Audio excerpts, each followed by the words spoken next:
नमस्कार. 6 जून 2021 शिवराज्याभिषेक सोहळा दिन आहे हा. आणि या दिवसाचं निमित्त साधून स्वातंत्र्यवीर विनायक दामोदर सावरकर यांच्या स्मरणार्थ सावरकर यांचे नातू श्री सात्यकी सावरकर यांचं सावरकरांचे हिंदुत्व या विषयावर व्याख्यान साहित्य संस्कृती मंच या व्हॉट्सअप समूहाने आयोजित केलं होतं. कार्यक्रमाच्या अध्यक्षा होत्या प्रख्यात लेखिका आणि वक्ता ग्वाल्हेरच्या सौ वासवदत्ता अग्निहोत्री. आयोजन होतं नागपूरहून अनिल शेंडे, मुंबईहून अशोक तारे आणि देवासून उज्ज्वला व्यास यांचं. कार्यक्रमाचं संयोजन केलं होतं सौ पौर्णिमा हुंडीवाले आणि प्राध्यापक डॉक्टर श्रीकांत तारे हे साहित्य संस्कृती मंच याचे समन्वयक आहेत. तर मी हा मंच आता सोपवतो आहे. कार्यक्रमाच्या उद्घोषिका आणि संचालन करता सौ उज्ज्वला व्यास यांना उज्ज्वलाजींनी यावं आणि हा मंच आता सांभाळावा अशी त्यांना नम्र विनंती.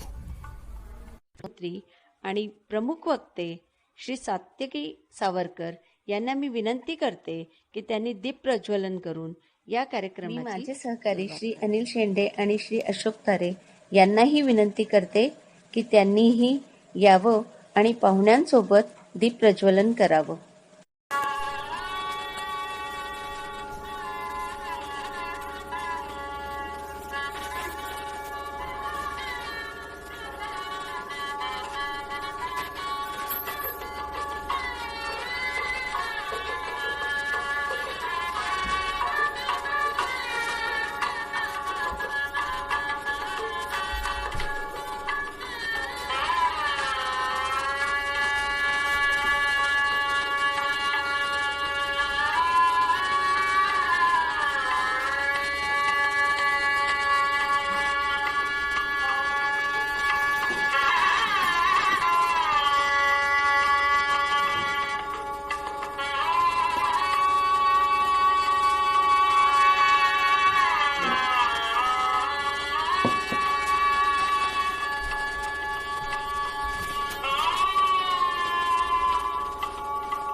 आम्हाला ग्वाल्हेरच्या सौ वासवदत्ता अग्निहोत्री या अध्यक्षा म्हणून लाभलेले आहेत. मूळच्या इंदोरच्या वासवदत्ताजी यांचं सुरुवातीचं शिक्षण पिलानी राजस्थानला झालंय.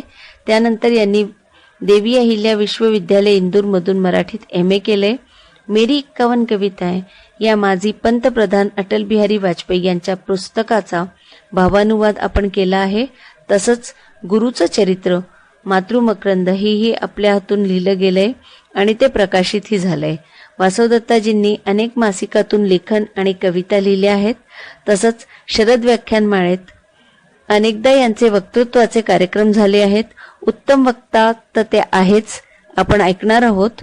आणि मुख्य म्हणजे कुटुंबांना तुटण्यापासून वाचवण्यासाठी एका काउन्सिलरची गरज असते. त्या काउन्सिलरचं काम वासवदत्ताजी करतात. याला हे मन जुळवून आणणं ही देवी देणगी मला लाभली आहे असं या म्हणतात. वासवदत्ताजी समाजकार्य भरपूर करतात आणि राष्ट्रीय सेविका समितीमध्ये सेविका आहेत. अशा वासवदत्ताजी आम्हाला आज अध्यक्षा म्हणून लाभलेले आहेत. मी वासवदत्ताजींचं मनापासून स्वागत करते. साहित्य संस्कृती मंचच्या परंपरेनुसार आलेल्या पाहुण्यांचे स्वागत करण्यासाठी मी मंचचे प्रशासक सौ पौर्णिमा हुंडीवाले आणि प्राध्यापक डॉक्टर श्रीकांत तारे यांना विनंती करते, आमच्या आजच्या अध्यक्षा सौ वासवदत्ता अग्निहोत्री यांचं स्वागत करतील सौ पौर्णिमा हुंडीवाले आणि त्यानंतर आमचे प्रमुख वक्ता श्री सात्यकी सावरकर यांचे स्वागत करतील प्राध्यापक डॉक्टर श्रीकांत तारे. वीर सावरकरांच्या स्मृतीस विनम्र अभिवादन करून मी आजचे प्रमुख वक्ता श्री सात्यकी सावरकर आणि अध्यक्षा सौ वासवदत्ता अग्निहोत्री यांचे पुन्हा एकदा स्वागत करते आणि आमचे ज्येष्ठ सहकारी श्री अनिल शेंडे यांना विनंती करते की त्यांनी आजच्या कार्यक्रमाची प्रस्तावना आपल्यासमोर मांडावी. आणि अनिलजींच्या प्रस्तावनेनंतर त्यांनी वीर सावरकरांवर लिहिलेले कर्णप्रिय गीत सादर होणार आहे. या गीताला स्वर दिला आहे नागपूरचे राम देशपांडे यांनी. घे वंदन मम दास्याचा तम, हरणारा रवी तू, क्रांतिसूर्य तू, महाकवी तू, दृष्टायोगी तू. साहित्य संस्कृती मंचच्या समस्त सावरकर प्रेमी मंडळींना माझा नमस्कार. नुकताच 28 मेला आपण सावरकर जयंतीचा एक सर्वांग सुंदर कार्यक्रम अत्यंत उत्साहात आणि दणक्यात साजरा केला. आपला आजचा कार्यक्रम म्हणजे त्याचाच पुढील भाग आहे. आपला साहित्य संस्कृती मंच खरोखरच भाग्यवान आहे, कारण आज स्वातंत्र्यवीरांचे नातू श्री सात्यकी सावरकर हे आपल्याला वक्ते म्हणून लाभलेले आहेत. ते आज सावरकरांचे हिंदुत्व या विषयावर उद्बोधन करणार आहेत. खरं तर सावरकरांच्या व्यक्तिमत्वाचे इतके विविध पैलू आहेत की एखादा प्रतिभावान महाकवी सुद्धा त्यांचं वर्णन करायला असमर्थ ठरेल. खरंच काय वर्णन करावं सावरकरांचं. गुलामगिरीच्या गर्तेत वर्षानुवर्षा कितपत पडलेल्या राष्ट्राला स्वातंत्र्याची पहाट दाखविणारा स्वातंत्र्यवीर म्हणजे सावरकर. क्रांतिकारकांच्या क्रांतिकार्याला तत्वज्ञानाचे अधिष्ठान देणारा आणि समस्त क्रांतिकारकांचा मुकुटमणी म्हणजे सावरकर. आपल्या सत्वाचं आणि स्वत्वाचंही भान विसरलेल्या, निस्तेज आणि किंकर्तव्यमूढ झालेल्या हिंदू समाजाला त्याचं आत्मभान देणारा, त्याचं पौरुष जागवून त्याला एकसंघ करणारा हिंदू हृदय सम्राट म्हणजे सावरकर. हिंदू समाजातील जन्मजात अस्पृश्यतेचे उच्चाटन करून त्याला जातीभेदाच्या उच्च नीचतेच्या बेड्यातून मुक्त करून त्याला बुद्धिवादी आणि विज्ञाननिष्ठ बनविणारा श्रेष्ठ समाजसुधारक म्हणजे सावरकर. या देशासाठी कणाकणाने झिजणारा, क्षणक्षण देशासाठी व्यतीत करणारा, त्यासाठी अंदमानाच्या नरकयातना भोगणारा, त्यासाठी आपल्या घरादाराचा, कुटुंबाचा आणि सर्वस्वाचा होम करणारा आधुनिक दधीची म्हणजे सावरकर. इतिहास निर्माण करणारा आणि तो कसा लिहावा याचे धडे देणारा विलक्षण तेजस्वी इतिहास पुरुष म्हणजे सावरकर. महाकवी, नाटककार, कादंबरीकार, कथाकार, वैचारिक निबंधकार आदी साहित्याच्या सर्वच क्षेत्रात लिलया आवागहन करणारा अलौकिक प्रतिभावंत म्हणजे सावरकर. मराठी भाषेला नवनवीन शब्द प्रदान करणारा, मराठी भाषेला नवे वृत्त प्रदान करणारा भाषाशास्त्री म्हणजे सावरकर. आणि हे सर्व करूनही, या देशाला इतकं सारं भरभरून देऊनही उपेक्षेचे, अवमाननेचे विटंबनेचे हालाहल सहजतेने प्राशन करणारा रुद्र शिव म्हणजे सावरकर. आणि ज्याचं नाव ऐकताच भल्या भल्यांची भीतीने गाळण उडते, त्या मृत्यूला आयुष्यभर झुलवत ठेवणारा आणि आपलं जीवित कार्य संपल्यानंतर एखाद्या योग्याप्रमाणे धन्योहम धन्योहम म्हणत मृत्यूलाच आमंत्रण देणारा आणि हसत हसत आनंदाने समाधानाने त्याच्याबरोबर निघून जाणारा मृत्युंजय म्हणजेही सावरकरच.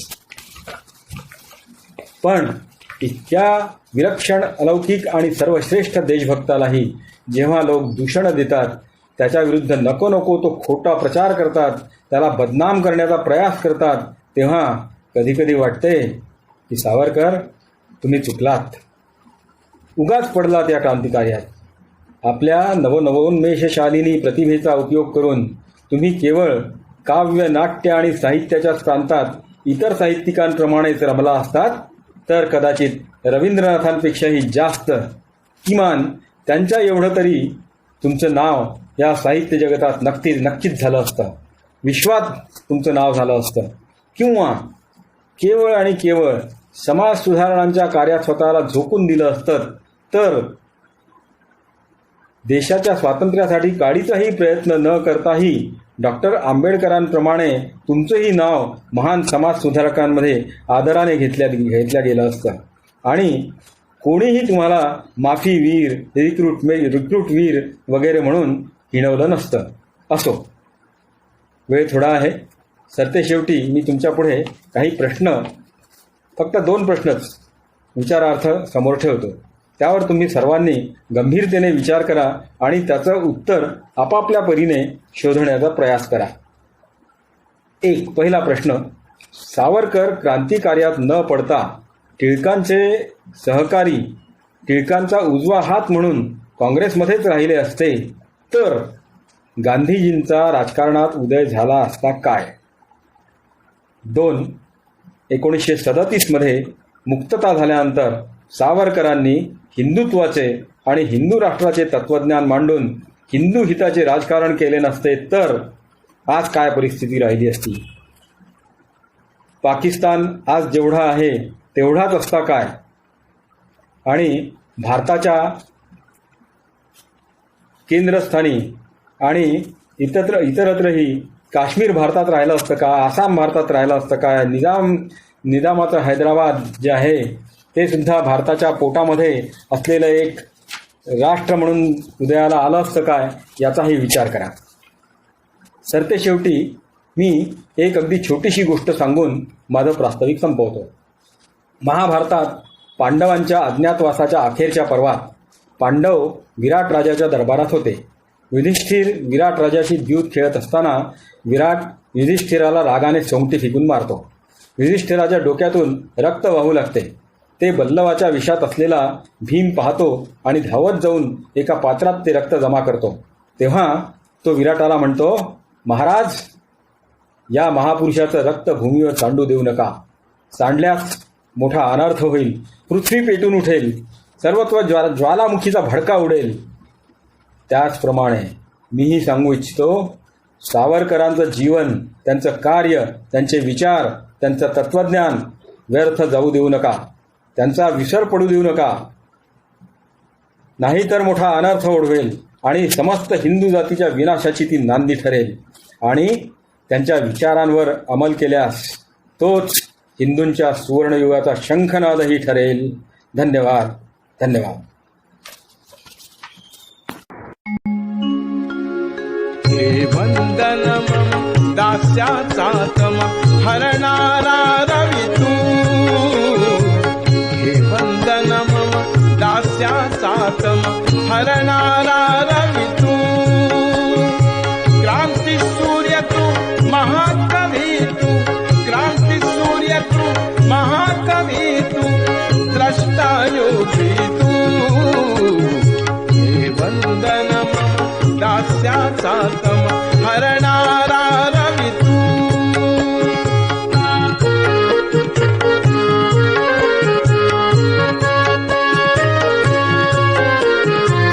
स्वातंत्र्याचा मान करी तू.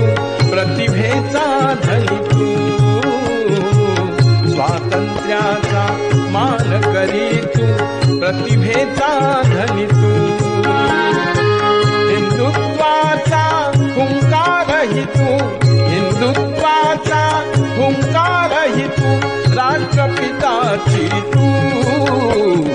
हे वंदन मम दास्याचा तम हरणारा रवी तू.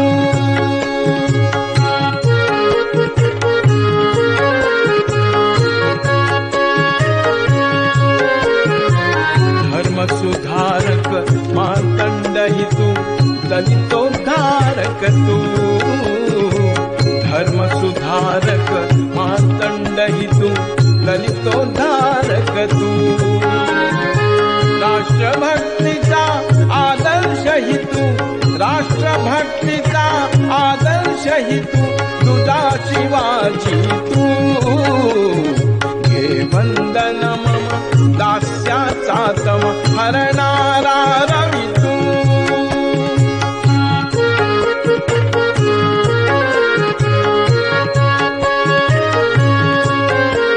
उपहास हलाहल पचविणारा रुद्र शिवही तू. उपहास हलाहल पचविणारा रुद्र शिवही तू. चाणक्यही तू चंद्रगुप्त तू, चाणक्यही तू चंद्रगुप्त तू, रामकृष्णही तू. घे वंदन मम दास्याचा तम हरणारा रवी तू.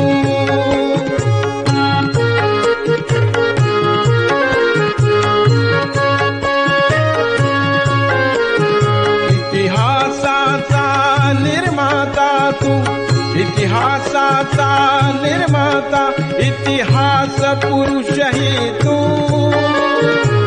इतिहासाचा निर्माता तू, इतिहासाचा निर्माता, इतिहास पुरुषही तू. ब्रह्मतेज तू, शास्त्र तेज तू, ब्रह्मतेज तू, शास्त्र तेज तू, मृत्युंजयही तू. घे वंदन मम दास्याचा तम हरणारा रवी तू. घे वंदन मम दास्याचा तम हरणारा रवी तू. क्रांती सूर्य तू, महाकवी तू, क्रांती सूर्य तू, महाकवी तू, द्रष्टा योगी तू. हे वंदन मम दास्याचा तम हरणारा रवी तू. हे वंदन मम, हे वंदन मम, हे वंदन मम दास्याचा तम हरणारा रवी तू. सुधीर फडके म्हणजे आमचे सर्वांचे लाडके बाबूजी. हे नाव म्हणजे मराठी संगीत क्षेत्रातील देदीप्यमान नक्षत्र आहे.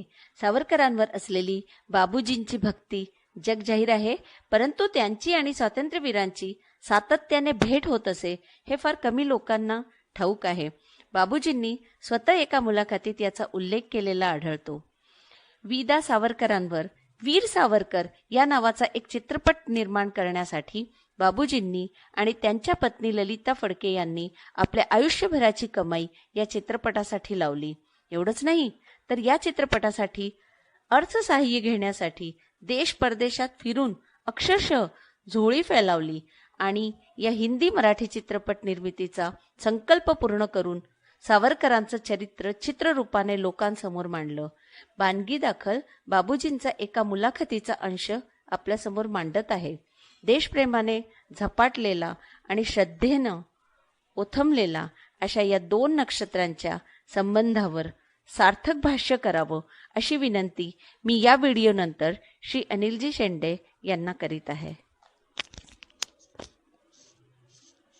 कॅनडामधल्या न्यूयॉर्कला चाललो होतो आणि आम्ही बहुसंख्य जे प्रवासी होते ते अमेरिकन होते, कॅनेडियन होते.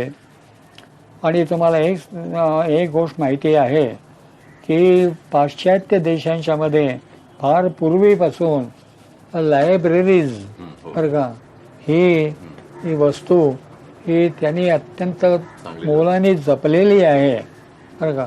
तसं प्रत्येक मोठ्या शहरामध्ये लायब्ररी असतेच असते आणि त्या बहुतेक लायब्ररीजमध्ये जगातल्या अनेक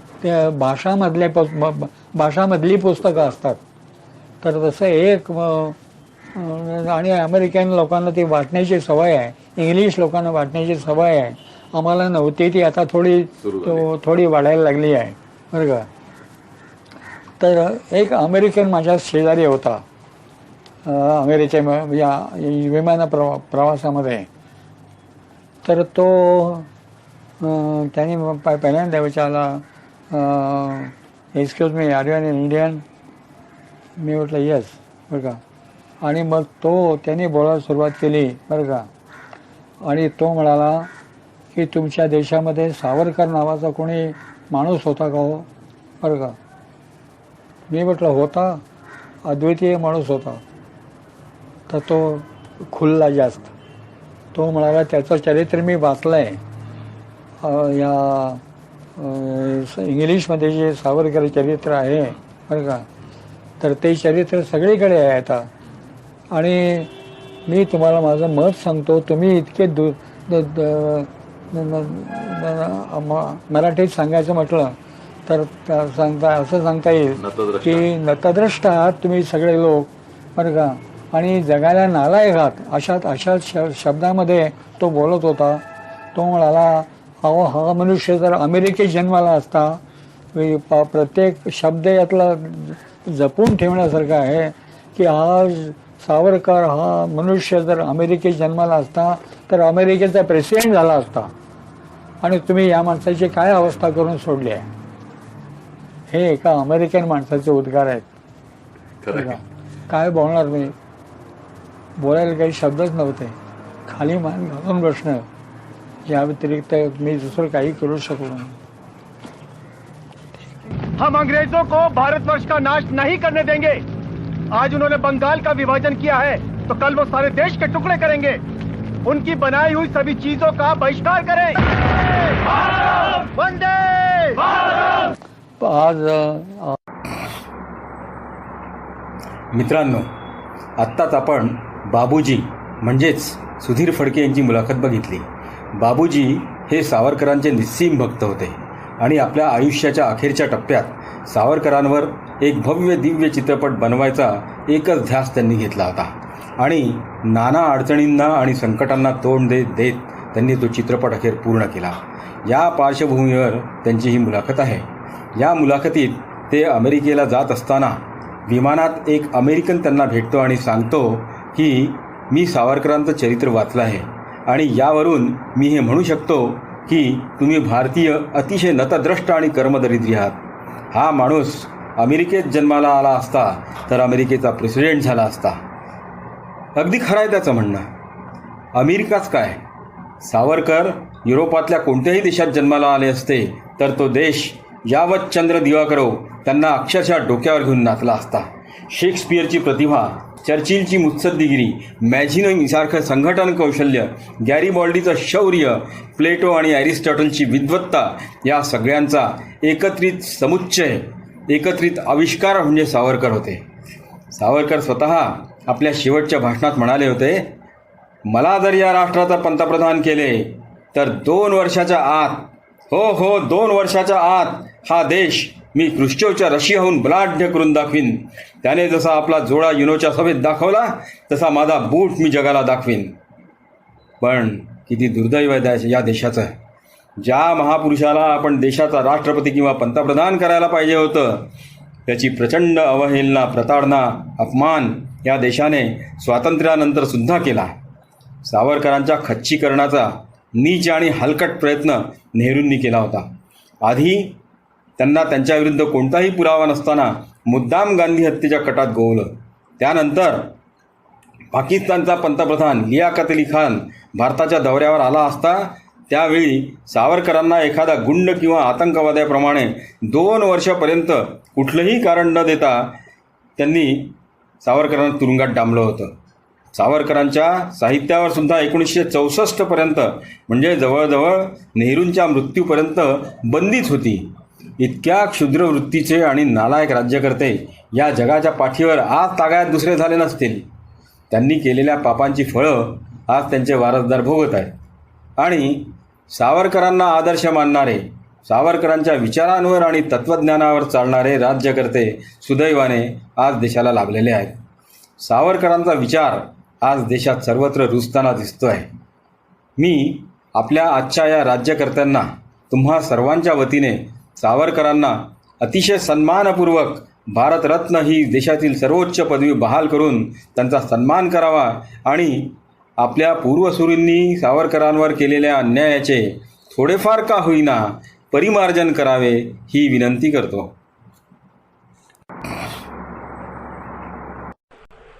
आणि आता ज्या क्षणाची आपण सर्व आतुरतेने वाट बघत आहोत तो क्षण जवळ येऊन ठेपला आहे. स्वातंत्र्यवीर सावरकर यांच्यासोबत आयुष्याचा मोठा काळ घालवलेले, त्यांच्या मांडीवर खेळलेले, त्यांच्या कुशीत झोपलेले आणि त्यांच्या विचाराने प्रभावित झालेले त्यांचे नातू श्री सात्यकी सावरकर हे सावरकरांचे हिंदुत्व या महत्त्वाच्या विषयावरील आपली मते आम्हा सर्वांच्या समोर मांडणार आहेत. सात्यकीजींचा परिचय करून द्यायची खरं तर गरज नाही. एक सूर्याच्या तेजात न्हाऊन निघालेला पण आपला स्वतःचा प्रकाश निर्माण करणारा दुसरा सूर्य कसा असतो हे सात्यकीजींचे विचार ऐकून कळावं. या मुख्य संबोधनापूर्वी आपण स्वातंत्र्यवीर सावरकर यांच्या भाषणाची एक क्लिप बघणार आहोत. फिल्म खूप जुनी असल्याने आवाज नीट नाही, परंतु स्वातंत्र्यवीरांचे दर्शन या निमित्ताने आपल्याला होणार आहे. आपल्या आजच्या कार्यक्रमाचे वक्ते श्री सात्यकी सावरकर हे नाव आज अख्ख्या महाराष्ट्राला आणि देशातील प्रत्येक मराठी सावरकरप्रेमी माणसाला ज्ञात आहे. हिंदुस्थानच्या स्वातंत्र्य लढ्याच्या इतिहासात सर्वाधिक त्याग ज्या कुटुंबाने केला आणि सर्वाधिक हाल अपेष्टा, अन्याय, अत्याचार आणि नरकयातना ज्या कुटुंबाने भोगल्या अशा महान सावरकर कुटुंबाचे सात्यकी सावरकर हे वारसदार आहेत. स्वातंत्र्यवीर सावरकरांचे धाकटे बंधू जे स्वतःही एक महान क्रांतिकारक होते, उत्तम लेखक होते, त्या डॉक्टर नारायणराव उपाख्य बाळाराव सावरकर यांचे सात्यकी हे सख्खे नातू आहेत. त्यामुळे देशभक्ती, देशाभिमान आणि समाजसेवा हे सावरकर बंधूंचे गुणही त्यांच्या गुणसूत्रात वारसा हक्काने आलेले आहेत. पुण्यामध्ये वास्तव्य असलेले सात्यकी हे सध्या सावरकर स्मृती प्रतिष्ठानचे कार्यवाह आहेत. तसेच पुणे नगर हिंदू महासभेचे ते कोषाध्यक्ष आहेत. हिंदू महासभेच्या माध्यमातून त्यांनी शुद्धीकरणाची अनेक कामे केलेली आहेत. सावरकरांचं जीवन, कार्य, तत्त्वज्ञान या विषयांवर त्यांनी महाराष्ट्रात आणि महाराष्ट्राबाहेरही अनेक व्याख्याने दिलेली आहेत. मी सावरकर या वक्तृत्व स्पर्धेत त्यांनी परीक्षक म्हणून तसेच मराठी इंटरनॅशनल ऑर्गनायझेशन या संस्थेतर्फे घेण्यात आलेल्या प्रबंधाचं परीक्षणसुद्धा त्यांनी केलेलं आहे. राष्ट्रवादी विचारांचा प्रचार करण्याच्या उद्देशाने त्यांनी मृत्युंजय प्रकाशन ही प्रकाशन संस्था सुरू केली आहे आणि या संस्थेतर्फे प्रकाशित झालेल्या पहिल्याच पुस्तकाचे अक्षय जोग लिखित स्वातंत्र्यवीर सावरकर आक्षेप आणि वास्तव या पुस्तकाच्या केवळ 1.5 वर्षाच्या आत 8 आवृत्त्या निघालेल्या आहेत. तसेच अपर्णा चौथे लिखित तू धैर्याची असशी मूर्ती या पुस्तकाच्या 400 प्रतींची प्रकाशनपूर्व नोंदणी झालेली आहे. अशा या सळसळत्या रक्ताचे तरुण वक्ते श्री सात्यकी सावरकर यांना मी त्यांच्या व्याख्यानासाठी प्राचारण करतो. त्या गोष्टी उभ्या करायच्या नाही, हे प्रत्यक्ष प्रचंड राहणार. हा तुमचा नकाशा हिंदुस्थानचा तो लहानपणापासून तुमच्या शिकत आल्या तो नकाशा आज अर्ध्या निवारी नाही, विच्छिन्न होऊन गेलेला, फाडून टाकला गेला, आज 2 तुकडे झालेले. एकविसाचा नकाशा, दुसरा पाकिस्तानचा नकाशा, रोड रेडिओ सभ्यता, डेव्हलपमेंट ऑफ पाकिस्तान, यात चालले गेला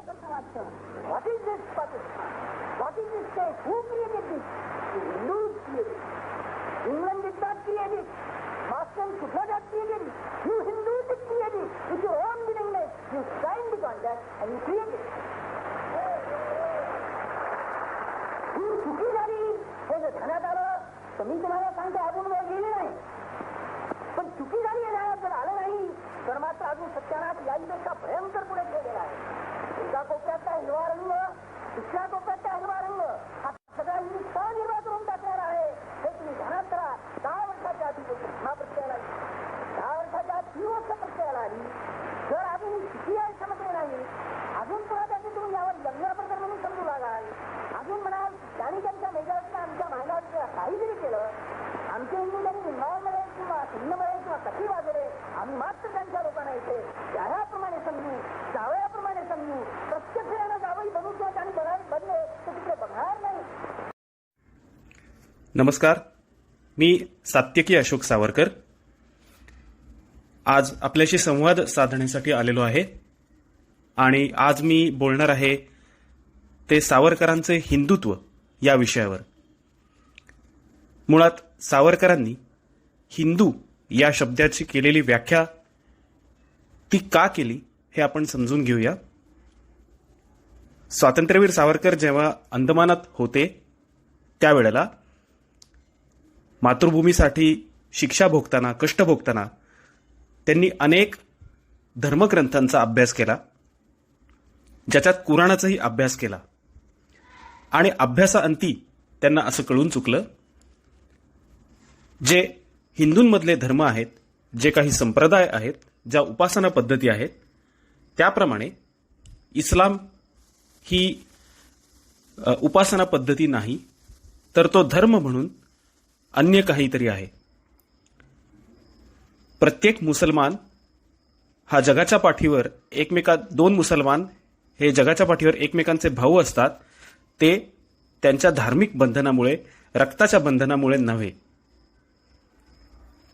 असे धर्मावर आधारित उभारलेले एक इस्लामिक राष्ट्र एका बाजूला, तर दुसऱ्या बाजूला प्रबळ अशी ब्रिटिश सत्ता, यांच्या संघर्षात हिंदूंनी करायचं तरी काय. गेल्या 100 वर्षात आपण अनेक घडामोडी बघितल्या आणि आपल्या असं लक्षात येईल की हिंदू समाज हा जातीपातीत विखुरलेला आहे, विघटनशील आहे. या हिंदू समाजाला एकत्र करून आणि त्यांना राजकारण समजावून सांगून हिंदू हिताचं राजकारण करण्यावर सावरकरांनी भर दिलेला आहे. हिंदू शब्दाची व्याख्या करताना सावरकर म्हणतात, आसिंधु सिंधू पर्यंता यस्य भारत भूमिका पितृभू पुण्यभूश्चैव सवयी हिंदू इति स्मृतः.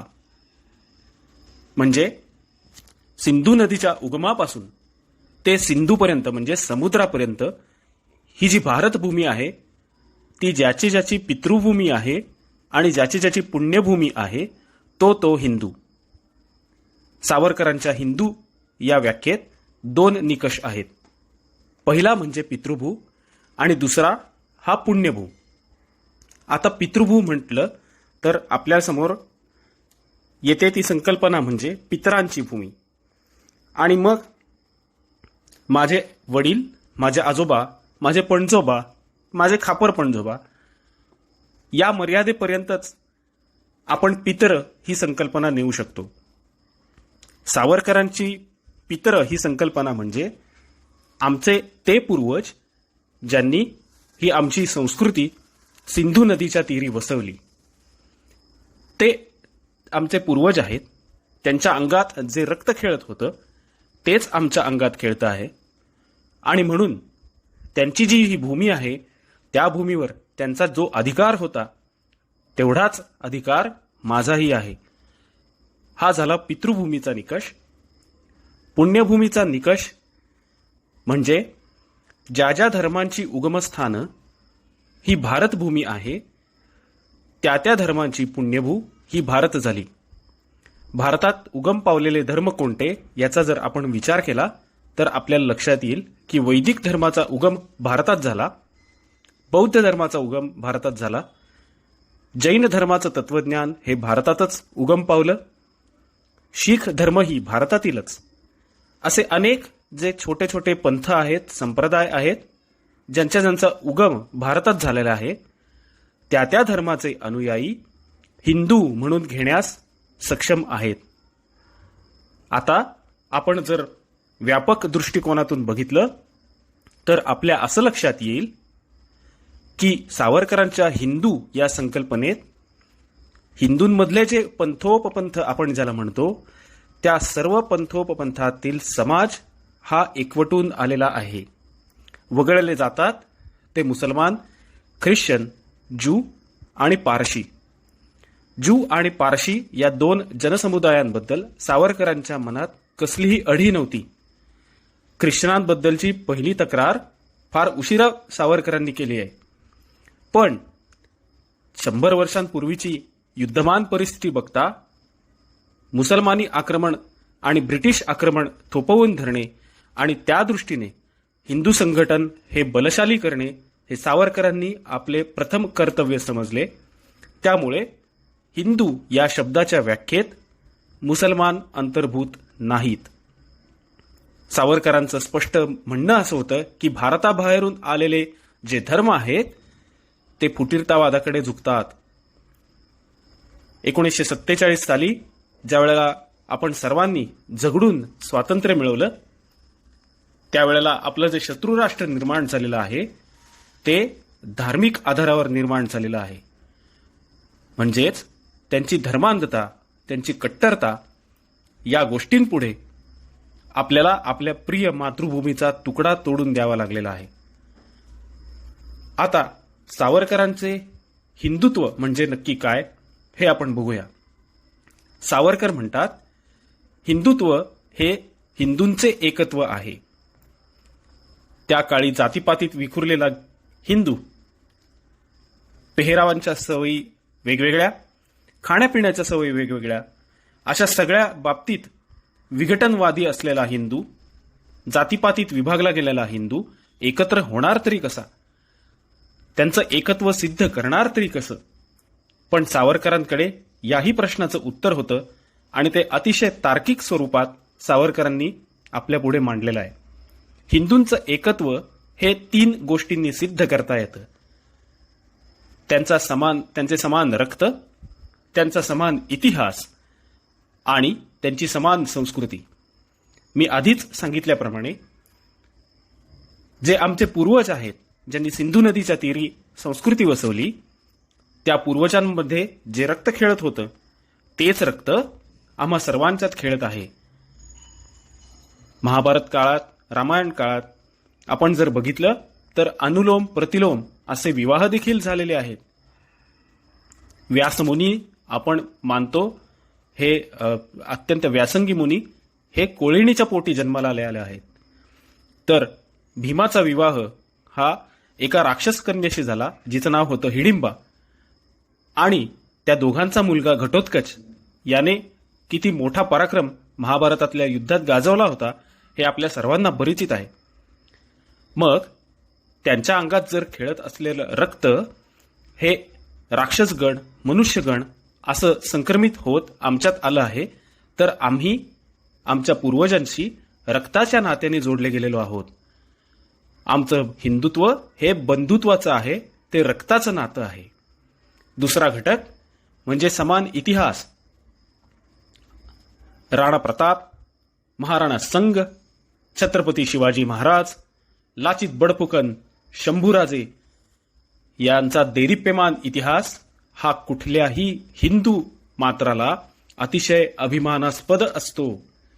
लाचित बडफुकननी खेळलेली लढाई, सदाशिवराव भाऊंनी घण घालून फोडलेलं दिल्लीचं सिंहासन, छत्रपती शिवरायांनी 5 पातशाह्या झुकवून जो भगवा तरीपटका फडकवला त्याबद्दलचा अभिमान कोण बाळगणार नाही. असे हे आमचे पराक्रमी योद्धे हे सर्वांना स्फूर्तिदायी आहेतच. आधीचा कालखंड घेतला तर या भारतावर शक, हुण यांची देखील आक्रमणे झाली आणि त्यांना थोपवून धरलं ते आमच्या विक्रमादित्य शालिवाहनाने. जगतजेता अलेक्झांडर असं ज्याचं आपण वर्णन करतो ते किती धादांत कोठं आहे, कारण ह्या अलेक्झांडरला पाणी पाजलं ते आमच्या चंद्रगुप्त मौर्याने. असा हा आमचा दैदिप्यमान इतिहास आहे. तो अत्यंत गौरवशाली आहे. तो अत्यंत विजिगीषू आहे. या इतिहासाचा सगळ्यांना अभिमानच आहे. कोणालाही दुःख नाही. ज्या ज्या वेळेला आमचे पराभव झाले ती सल आमच्या मनात कायम राहिली. उदाहरण घ्यायचं झालं तर पानिपत.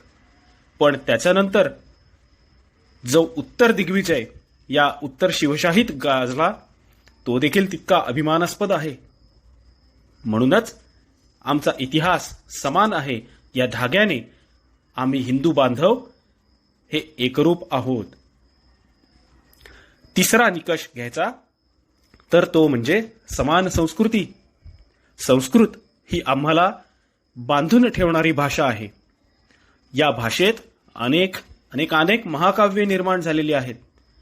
रामायण महाभारत हे प्रथम लिहिलं गेलं ते संस्कृतमधूनच. अनेक ग्रंथ, वेद, पुराणे, उपनिषदे यांचे सर्व लिखाण हे संस्कृत भाषेतून झालेले आहे. संस्कृत भाषेतूनच आमच्या अनेक भाषा ह्या प्रसृत झालेल्या आहेत. हिंदी या भाषेचं उदाहरण घेतलं तर तिच्यात जास्तीत जास्त शब्द हे संस्कृतोद्भव आहेत. अनेक प्रादेशिक भाषांमध्येही संस्कृत शब्द आहेतच. त्यामुळे या भाषेमुळे म्हणा आम्ही एकमेकांशी सहज संवाद साधू शकतो आणि त्या दृष्टीने आम्ही जोडलो गेलो आहोत. संस्कृतीचं दुसरं उदाहरण द्यायचं तर आमचे महोत्सव, आमचे सण.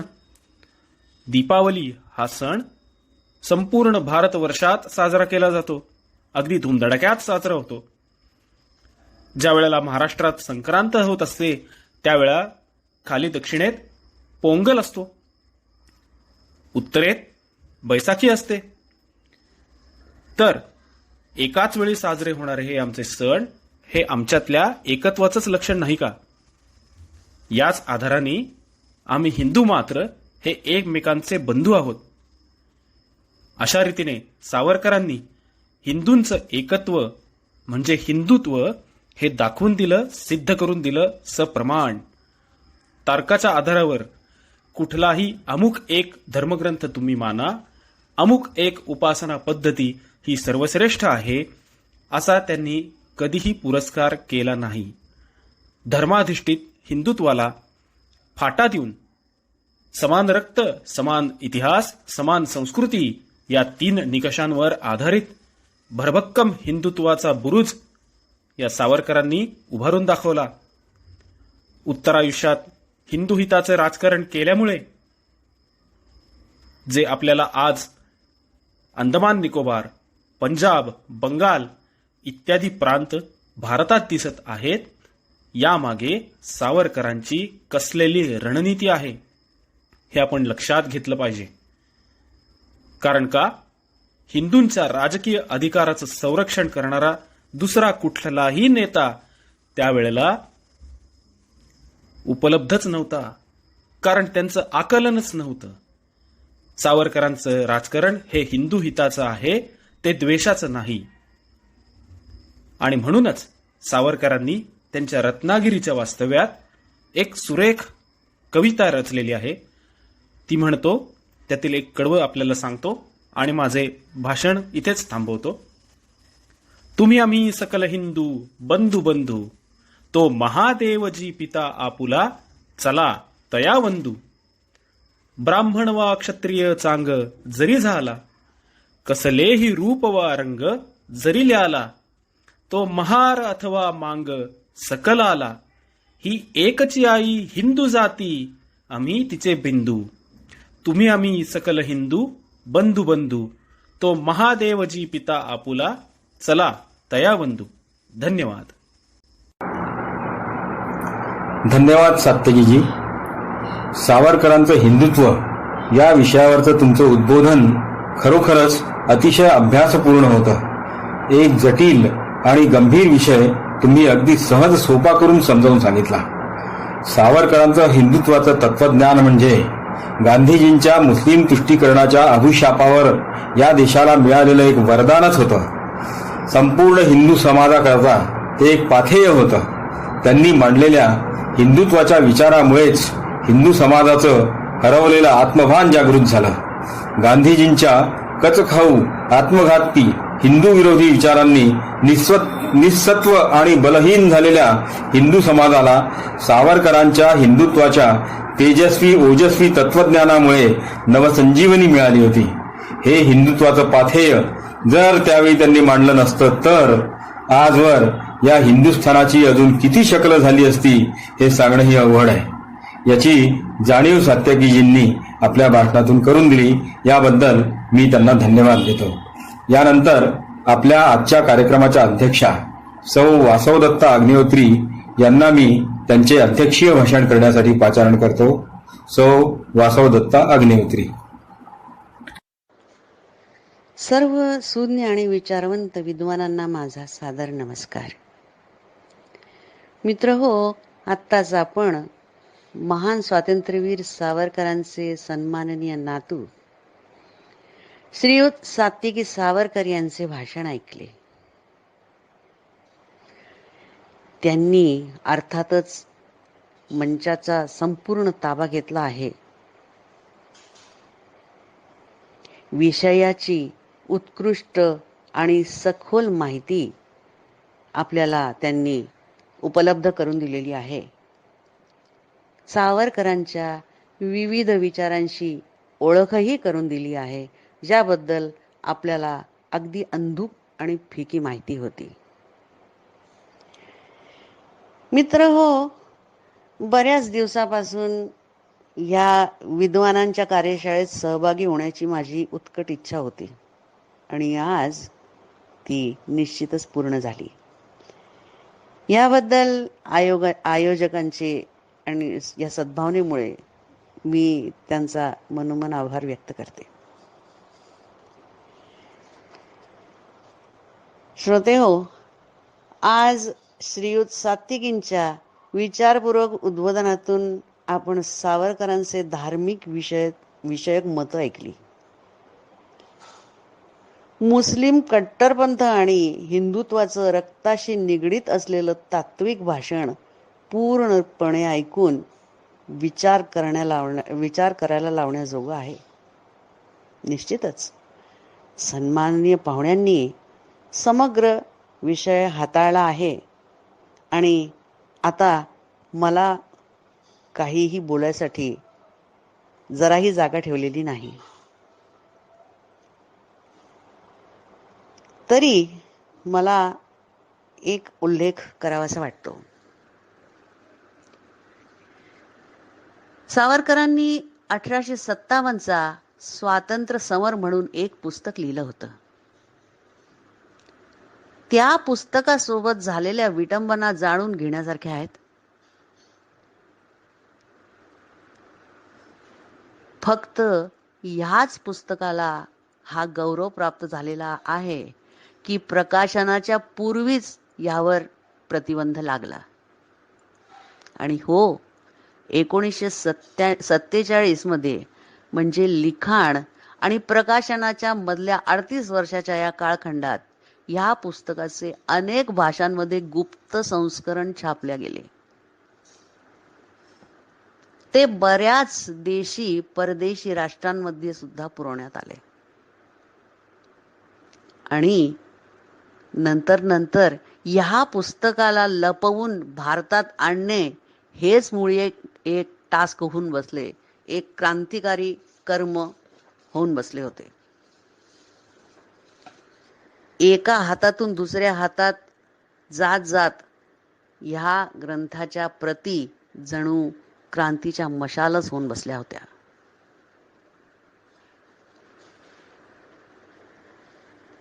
खरं तर या ग्रंथेच्या निर्माणापूर्वी सावरकरांच्या मनात बरेच काही प्रश्न आले असावेत. कारण या पुस्तकाचे वाचन करताना जागोजागी आपल्याला अनेक नवे प्रत्यय येतात. 1857ची चळवळ निव्वळ शिपायांचा आणि सैनिकांचा विद्रोह होता किंवा प्रणेते आणि पुढाऱ्यांच्या वैयक्तिक स्वार्थाच्या सिद्धीसाठी मांडलेला एक तात्पुरता डाव होता. आणि जर असं होतं तर त्यांचा हेतू काय होता, याचं स्वरूप मुळात होतं काय, आणि बिघडून जाऊन मग त्याचं विद्रूप काय झालं. येणाऱ्या पिढ्यांसाठी काही प्रेरणात्मक संदेश यातून उद्भवतात, किंवा आता ह्या सर्व तथ्यांना बंद करून कपाटात ठेवायची वेळ आलेली आहे. त्या काळच्या सामाजिक आणि राजनैतिक घडामोडी, दशादिशा, तसंच थैमान घालणाऱ्या रणतांडवाचं सप्रमाण वर्णन यातून अशा प्रकारे केलं आहे की त्या चळवळीकडे बघण्याचा आपला दृष्टिकोन अगदीच पालटतो. मित्रहो, सावरकरांच्या बाबतीत बरेच काही तथ्य अजूनही लोपलेले आहेत. त्यांची मूर्तिपूजेबद्दलची नाराजी, पॅरिसहून लंडनच्या जेलमध्ये गेल्यानंतर ध्यानचंद वर्मा आणि श्री अय्यर यांच्याशी एक गुप्त भेट, ज्यात ह्या दोन्ही मंडळींनी देशाकरता क्रांतिकारी मदत सावरकरांकडून अपेक्षिली होती. इतक्या जळजळीत अंतःकरणाच्या सावरकरांना एकाच आयुष्यात 2दा जन्मठेपेची शिक्षा झाली. ते भारताचे प्रथम असे नागरिक होते ज्यांच्यावर आंतरराष्ट्रीय न्यायालयात खटला भरण्यात आला. स्वतःजवळ काहीच लेखन सामुग्री नसताना हा विद्वान साहित्यिक अंडमानाच्या कारागृहाच्या भिंतींवर खिळे, कोळसा, विटांचे तुकडे, वेळ प्रसंगी स्वतःच्या नखांनी सुद्धा साहित्य सृजन करत गेला. ज्यांनी आपल्या बरोबरीच्या बंदी बांधवांना आपलं काव्य, आपली गीतं कंठस्थ करून दूरदेशी पोचवण्याकरता विनवलं, अरे ही तितिक्षा, ही जिद्द, ज्यांच्या पुस्तकांच्या प्रकाशनापूर्वीच 2 राष्ट्रांच्या सरकारी त्यावर प्रतिबंध करण्यास तत्पर झाल्या, जो स्वतःच इतिहास आहे, सुवर्ण मंडित इतिहासाचा प्रणेता आहे, त्यांच्याकरता सरकारी बक्षिसं आणि उपाध्या नगण्य आहेत. ते आमचे प्रातस्मरणीय दैवत आहे, सतत स्मरणीय आहेत. आमच्या पिढ्यानपिढ्या त्यांना आदर्श समजणार आहेत आणि ते सतत आमच्या हृदयात राहणार आहेत. या महापुरुषाला आम्ही सतत नतमस्तक आहोत. मित्रहो, आज आपण आपल्या सोबत येण्याची जी सुवर्ण संधी मला दिली, त्याबद्दल मी सर्व आयोजकांचे, श्रोत्यांचे मनपूर्वक आभार मानते. आपल्या सुंदर आणि सुव्यवस्थित कार्यक्रमाला ही माझी पहिलीच भेट आहे. हा समूह एक उत्कृष्ट, सुगठित आणि एकाहून एक विद्वान असलेल्या लोकांचा आहे. माझा पूर्ण विश्वास आहे की मला आपण सर्व मोठ्या मनानं आपल्यात सामावून घेणार आहात, कारण उदार मनाचं आपले शांत, धीर, गंभीर आणि सहज स्वर मी ऐकले आहेत. सर्वच जण एकाहून एक आहेत, विद्वान. आणि जेव्हा आपले पण निर्माण होईल ना, तेव्हा निश्चितच आनंद आणि निथळ वातावरणही निर्माण होईल. मला असे खूप खूप वाटते. मला ही संधी दिल्याबद्दल मी सर्वांचे मनोमन पुन्हा एकदा आभार व्यक्त करते. सदैव आपुलकी राहावी, कळावे, लोभ असावा ही विनंती. धन्यवाद. नमस्कार. धन्यवाद वासवदत्ताजी आणि सात्यकीजींचे. सावरकरांचे हिंदुत्व या विषयावर आणि सावरकरांना एकूणच श्रोत्यांच्या समोर मांडण्याची आपली तळमळ याकरिता आपल्या दोघांचे किती आभार मानावे ते कळत नाही. आयोजन समितीतर्फे आणि साहित्य संस्कृती मंचतर्फे विद्वज्जनांचे आभार प्रकट करण्यासाठी मी आमचे ज्येष्ठ सहकारी श्री अशोक तारे यांना विनंती करते. सात्यकीजींची या मंचावरची आजची उपस्थिती असण्यास अशोकजींचा सिंहाचा वाटा आहे. आभार प्रदर्शनानंतर कार्यक्रमाची सांगता मंत्रपुष्पांजलीने करणार आहोत. श्रोत्यांनी यासोबत मंत्रपुष्पांजलीचा उच्चार करत राहावा. अशोकजींनी आभार प्रदर्शन करावं अशी पुन्हा विनंती. माननीय अध्यक्षा सौ वासवदत्ता अग्निहोत्री, प्रमुख वक्ते माननीय श्री सात्यकी सावरकर, कार्यक्रमाचे आयोजक सौ पौर्णिमाताई हुंडीवाले, प्राध्यापक डॉक्टर श्रीकांत तारे, माझे सहकारी श्री अनिल शेंडे आणि सौ उज्ज्वला व्यास यांना आणि मंचाच्या सर्व सदस्यांना नमस्कार करून मी अशोक तारे आभार प्रदर्शनाकरता उभा आहे. परमपूज्य सावरकरांची जयंती 28 मेला होती. त्या दिवशी हा कार्यक्रम आयोजित होऊ शकला नाही. सध्याच्या काळामध्ये श्री परमपूज्य सावरकरांच्या जीवन कार्याची, विचारांची ओळख, दिशा उजळणी अत्यंत आवश्यक आहे. सर्वप्रथम या कार्यक्रमाच्या अध्यक्षा सौ वासवदत्ता अग्निहोत्री यांचे मनपूर्वक आभार.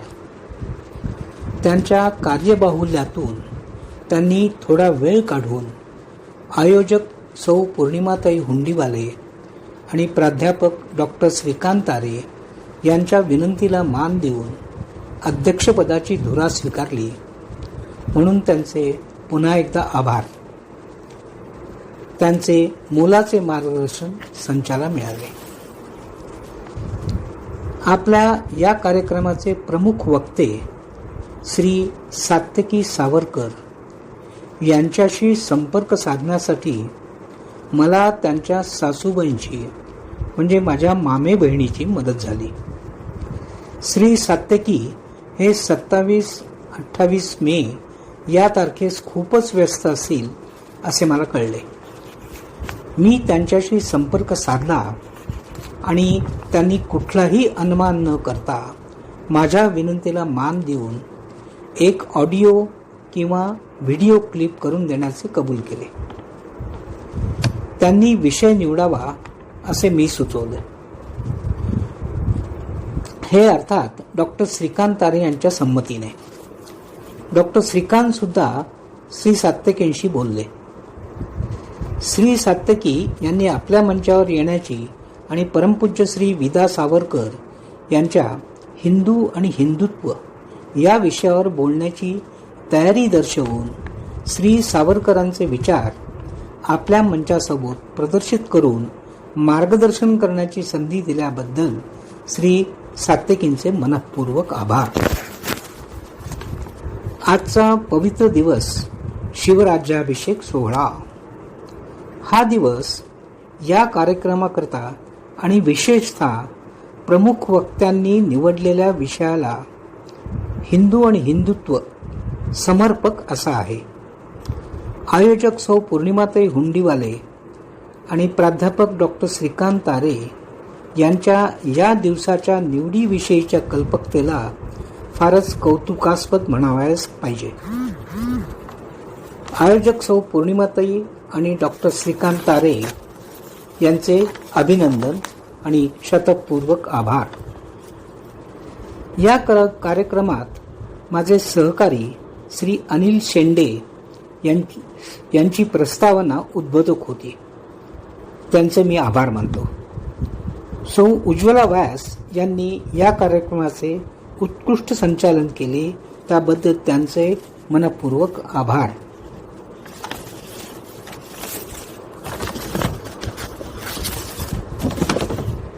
माझे आभार प्रदर्शन संपण्याआधी एक गोष्ट नमूद करायची वाटते की जेव्हा प्राध्यापक डॉक्टर श्रीकांत तारे यांनी या कार्यक्रमाची घोषणा केली त्यावेळी सर्व सभासदांनी या घोषणेचे उत्स्फूर्त स्वागत केले.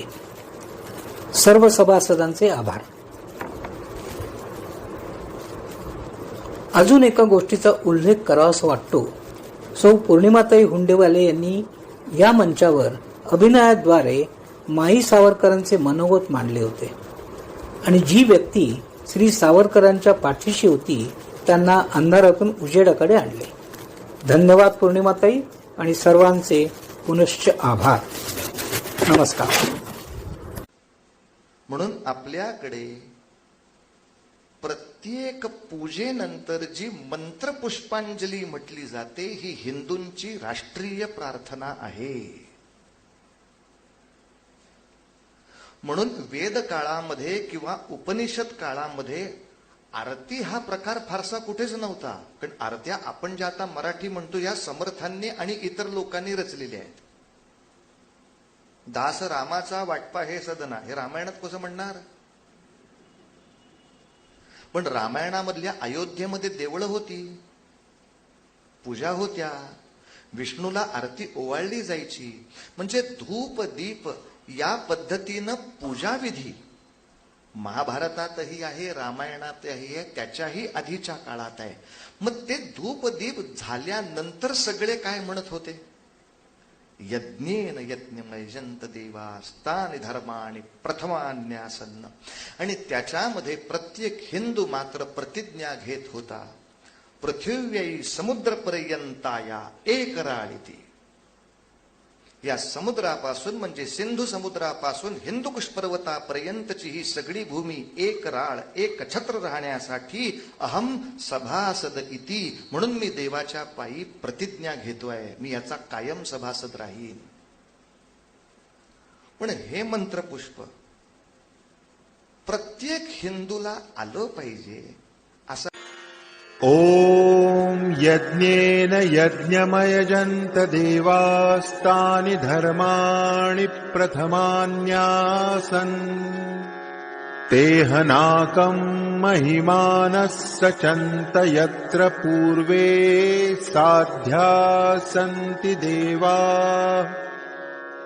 ॐ राजाधिराजाय प्रसह्य साहिने नमो वयं वै श्रवणाय कुर्महे. समे कामान् कामकामाय मह्यं कामेश्वरो वै श्रवणो ददातु. कुबेराय वै श्रवणाय महाराजाय नमः. ॐ स्वस्ति साम्राज्यं भौज्यं स्वाराज्यं वैराज्यं पारमेष्ठ्यं राज्यं महाराज्यमाधिपत्यमयं समन्तपर्यायी स्यात् सार्वभौमः सार्वायुष आन्तादापरार्धात्. पृथिव्यै समुद्रपर्यन्ताया एकराळिति. तदप्येष श्लोकोऽभिगीतो मरुतः परिवेष्टारो मरुत्तस्या वसन् गृहे. आवीक्षितस्य कामप्रेर्विश्वे देवा सभासद इति.